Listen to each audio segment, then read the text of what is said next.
আসসালামু আলাইকুম রহমতুল্লাহ। প্রিয় শিক্ষার্থীরা, আশা করি তোমরা সবাই ভালো আছো। তো আজকের ক্লাসটি মূলত সিম্পল, কমপ্লেক্স এবং কম্পাউন্ডের উপরে। সো দেখতে পাচ্ছ একটি কমপ্লেক্স সেন্টেন্স লেখা আছে ইফ যুক্ত। সো এটিকে আমরা সিম্পল করব। তাহলে ইফ যুক্ত যদি কোনো কমপ্লেক্স সেন্টেন্স থেকে থাকে তাহলে সেক্ষেত্রে তোমাকে ফলো করতে হবে ইফের অংশে কোনো নট আছে কি না। দেখো এখানে দেখতে পাচ্ছ নট আছে, তাহলে সেক্ষেত্রে সিম্পল করতে গেলে তোমাকে উইদাউট ইউজ করতে হবে।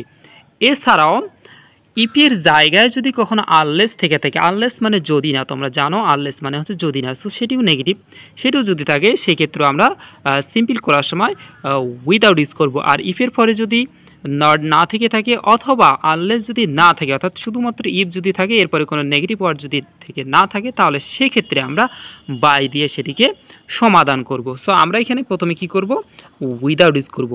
তোমরা জানো কমপ্লেক্সে দুটি ক্লোজ থাকে এবং সিম্পলে একটি ক্লোজ থাকে। সো আমরা কি করব, এখানকার দুটি ক্লোজকে একটিকে ফ্রেশে পরিণত করব এবং অন্য ক্লোজটি রেখে দেব। সো উইদাউট, যেহেতু আমরা উইদাউট লিখেছি, সো উইদাউটের পরে তোমাদের মাথায় নিশ্চয় আছে উইদাউট একটি প্রিপোজিশন। সো প্রিপোজিশনের পরে ভার্বের সাথে কি হয়, আইএনজি হয়। সো এখানে দেখো এখানে একটি কিন্তু অক্সিলারি ভার্ব আছে, এরপরে হচ্ছে মেইন ভার্ব আছে।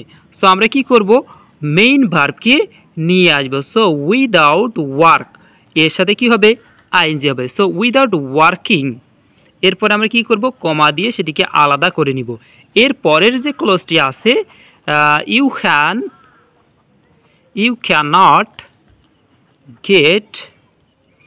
ক্যানট গেট মানি, সো সেটিকে আমরা লিখে দেব। সো এই হয়ে গেল কমপ্লেক্সকে সিম্পল করা।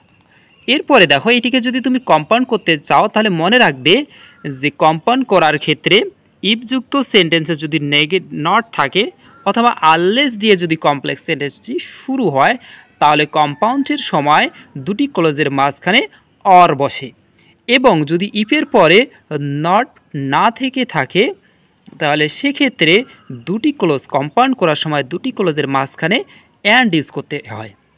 তো আজকের ক্লাসটি এতটুকু। যদি কোনো জানার থেকে থাকে অথবা বুঝতে সমস্যা হয়ে থাকে অবশ্যই কমেন্ট বক্সে জানিয়ে দিবে। সো সবাই ভালো থাকবে।